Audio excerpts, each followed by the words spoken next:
Sometimes businesses are looked at as huge profit-making machines, but for a lot of entrepreneurs, a business is something that enables them to provide for their family and community. For John and Amanda Romberg, running their small business One Mission means a whole lot more. They are social entrepreneurs, which means the profits from their business fund social, cultural, or environmental issues. One Mission is a fundraising platform for world changers. And a world changer is really anybody that makes a difference on another person's life. What we've done is created a fundraising platform that combines crowdfunding with product fundraising. Groups or causes can raise money by partnering with One Mission to sell products such as t-shirts or candles. 40% of the money earned stays with the group or cause. Before One Mission, John and Amanda worked for a startup in the dot-com industry before moving back to Iowa and calling Mount Vernon home. With excellent economic health and a great quality of life, Mount Vernon seemed like the perfect place for the Rombergs to take on their next opportunity. Around 2001, a college professor and I started a company called Before Brands, and it was a hand hygiene company where we designed and then had manufactured for us these hand sanitizers, hand soaps, a whole bunch of products that we developed. And we sold them to healthcare, US government, institutional customers all over the place. And that was a startup. I filed the registration forms and everything. It was a pure startup. We raised capital. We did everything we had to do to start that company and launch that company. It was located in the upper floor of our garage. Yes. Is where that business started. Yes. Mm-hmm. It was exciting and fun and terrible and wonderful and while he was starting this business, he was also going back to get his MBA at the University of Iowa. Oh yeah. We were having our second child, and I look back. I'm not sure what we were thinking. John was a part of Before Brands for about 12 years. Things seemed to level out for the young family. They had a reliable paycheck and their family had grown to 6. Just as things got comfortable, everything would change yet again. So in 2012, my sister called one day and said, "Hey, I'm going on a mission trip with CHI, an Iowa City nonprofit that does medical mission work in Haiti." And they had started going because of the earthquake in 2010. They went right after that earthquake, and then this was their third trip, I believe, or Monica's third trip, your sister's third trip with them, setting up a medical clinic in Akaye, Haiti. She said, "Hey, we need like a finance guy to go with us to pay the interpreters and take care of all the cash that we'll need to have throughout the trip, and we also need someone to organize the clinic," because I didn't know anything about healthcare or anything like that. And it just sounded like a fun time, an interesting trip. We landed in Port-au-Prince, and immediately I was kind of overcome with the smell of burning plastic. And so I thought, oh my gosh, and it was hot. It was late July, right? It was late July. Yeah, and it was hot. And so immediately I was like, oh, I'm not sure about this. The bus trip to the town where we were going to be staying was rough, and there were holes in the floorboards of the bus we were in, and it was just rough. But we eventually arrived at Akaye and settled into the camp we were going to be staying, and started to interact with the people, and my perspective changed. I think on the first day of that trip, I saw these 2 little boys hanging around the clinic, and immediately I just started to interact with them and play with them and talk with them. And it had a strange feeling about these 2 little guys, like, man, they're just special little guys. And I spent the whole trip interacting with them, playing with them, talking with them. And I called Amanda the second morning. It was soon after you got there. Soon after we got there. Cell service in Haiti's great, by the way, typically. And I said, hey, there's these 2 little guys down here, little boys. They're just cute and just wonderful little guys. I think we should adopt them if they're adoptable. She's like, okay, sounds good. And so we've been on the adoption journey ever since that trip. And I remember I remember saying to him when I left, I said, I'll be back for you. We had one conversation in the car, should we do this, should we not do this, and what's the best thing for them? We didn't know their story, and we were prepared to help them financially, or adopt them. We had no idea if that was even a possibility, but we were prepared to help them however best suited them. Adoptions in Haiti are notoriously slow, and so they started the process right away. This included several trips to Haiti to visit the boys. I was so nervous. I had never been to Haiti. I remember when we flew in, I was just a ball of nerves that whole trip. But, we got there and I saw these two little boys were sitting on the couch kind of in the little waiting room, and we opened the front doors and they just bolted and just at a dead sprint just tackled him. And it was just, I had tears in my eyes. It was really cool. By the time that trip was over with, the big embrace was with Amanda. So they were mama's boys by the end of that trip for sure.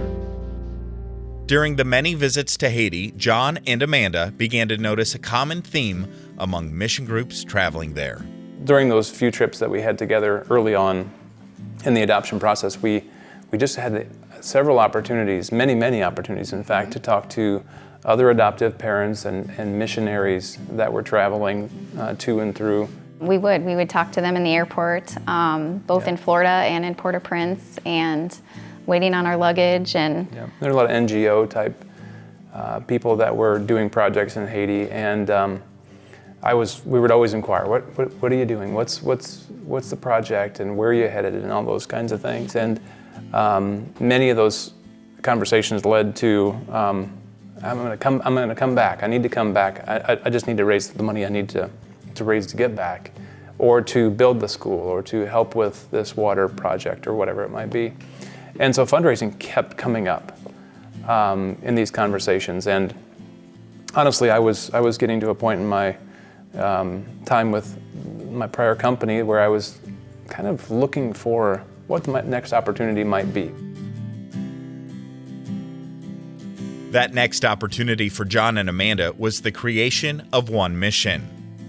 Their goal was to create a better way for groups to fundraise. John sold his shares of Before Brands in order to fund their new business. In 2014, they opened their doors, but they found themselves back in the struggles of a startup yet again.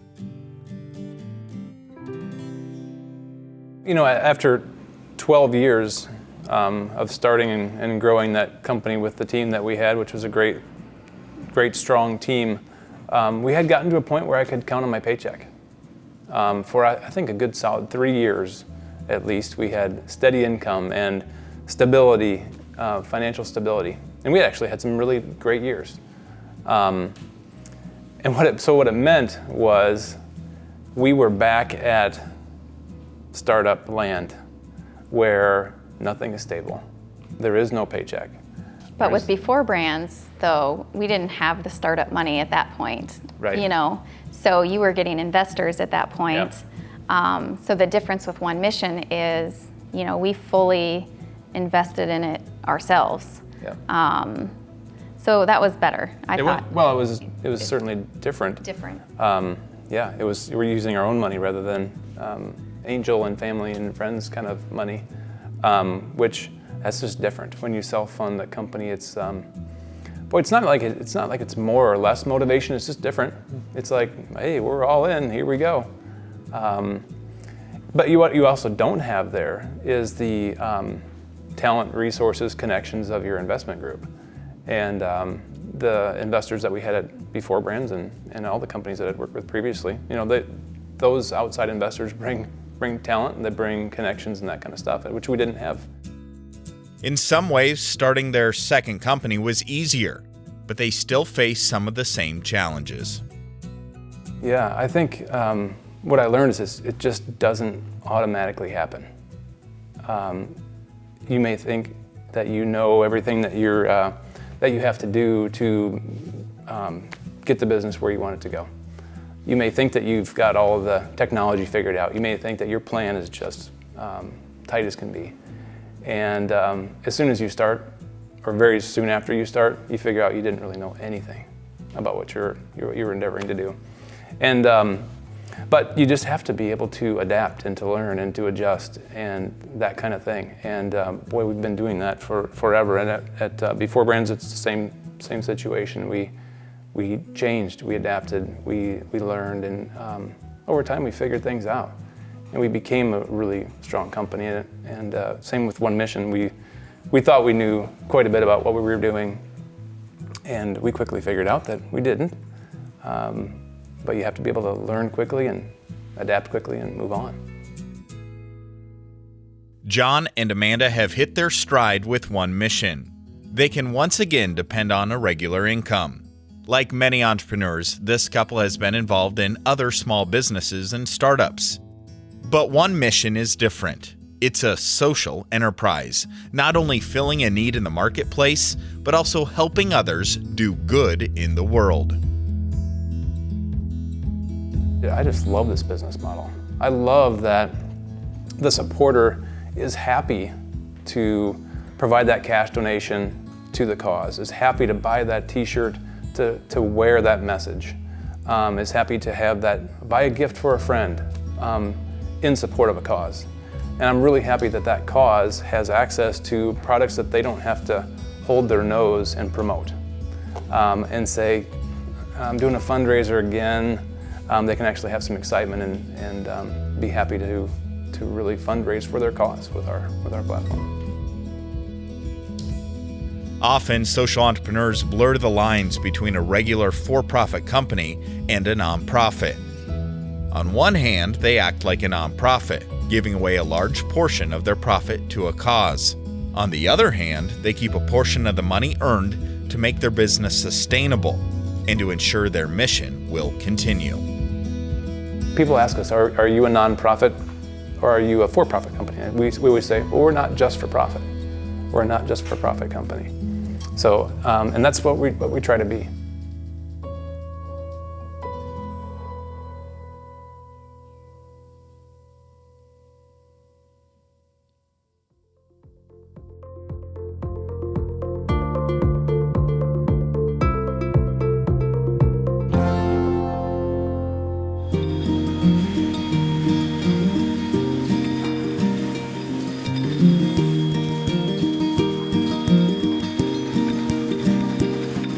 The McKay family has owned and operated a business in downtown Knoxville since the 1940s. The newest entrepreneur in the McKay family is Megan. Owner of Peachtree Brewery, both a brewery that produces and distributes beer around the state, and a tap room that serves its brews to locals and out-of-towners in downtown Knoxville. This business was started by Megan and her family as a way to serve the community. It's kind of an interesting dynamic, I think, in Knoxville. We've got, definitely a different demographic that maybe isn't your typical craft beer demographic. And so I would say there's a lot of people in Knoxville that don't ever come into Peachtree. But I would say more and more, even people that I don't see necessarily come in, they're excited when they're somewhere and they say, hey, I'm from Knoxville. And they go, oh, that's where Peachtree is. And it's like this source of pride that that's from their hometown. And so I think we're meeting some of those needs as far as, building up the image of Knoxville and building up some of that, community pride and spirit. A community of approximately 7,000 people, Knoxville is best known for the Knoxville Raceway and the Sprint Car Hall of Fame. It earned the distinction of the Sprint Car Capital of the World. It now welcomes more than 200,000 fans each year, taking in dozens of races. Since the 1940s, the McKay family has operated a business on Main Street in Knoxville. Initially a grocery store run by Megan's great-grandparents, which they later closed as they opened an insurance company. The insurance agency was handed down for several generations, eventually falling into the hands of Dan McKay, Megan's father. In 1973, I came back to Knoxville. I was just graduated from the University of Iowa and was starting work at Allstate Insurance. And my father had a heart attack, and it was just an opportunity that he asked if I'd come back and help out in the agency, and I said, well, sure, I'll come back for 6 months and see how you get along and stuff. And, well, the rest is history. Even though Dan took over an already established insurance agency, he didn't sit idle. He He worked hard generating new business ideas. In the 1990s, Dan saw a new way to generate revenue outside of Knoxville, insuring biking events and other specialty sporting events across the country. At that time, there's really no one out there doing an insurance program for multi-day bike rides. And a light bulb went off, and I decided that that was something that maybe we could put together. And knew some people that were in the insurance business and the underwriting side of it that were bicyclists, and we put a program together. And that was back in 1994, and the program just is, grown and grown and grown. So over 8,000 events a year. Megan and her husband Scott came back to Knoxville and became partners with her dad at the insurance agency. But in 2007, their insurance company took an unexpected twist when they were presented with an attractive offer to purchase a building that had become an eyesore in downtown Knoxville. We didn't have any ideas of a way to make it profitable necessarily, but it was like, hey, let's get this building and just clean it up a little bit, put some new windows in it, get the weeds cut down and make sure it looks good on the outside, and then we can kind of figure out what to do next. We gutted it. We were going to build the suit. We were going to put offices in here. We were hoping that maybe a small manufacturing company, something like that. And boy, we sat on this building for 3 years and not much interest in it. With no interest in the building, Dan threw out the idea of starting a brewery. You run the numbers on it. How much beer can you sell out of a tap room? And even if you did a restaurant, it wasn't really going to meet what we needed to do. And so that whole idea of growth really had to come from bringing money from the outside in. And that was kind of what we'd done at the insurance agency as well. About a third of our business was from the bicycle event insurance, where we were selling to clients all over the United States. So we kind of had that nice diversification of if, the economy here was bad or we were slow, we could, count on that and vice versa.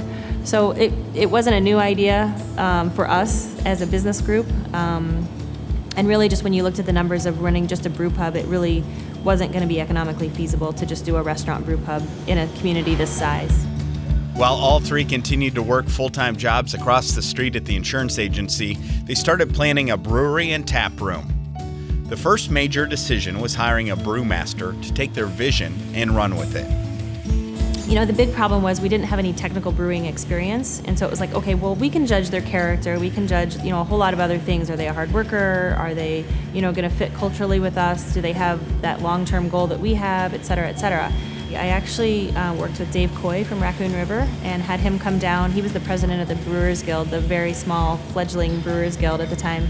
And he came down and sat in on a couple interviews and, really guided us as far as, making sure they're using terms about quality and terms about cleanliness and sanitation. And, brewing beer is fun and cool and awesome, but at the end of the day, 90% of it is how clean you are and how much you're putting into your quality. Megan hired brewmaster Joe Kestelute, and by April 2010, just 1 year after the idea was born, a 600-gallon production facility with bottler was in full production. The business was a hit, and by the end of year one, the brewery tripled their brewing capacity. As Peachtree beer started showing up in stores across the state, there was a growing sense of pride in Knoxville.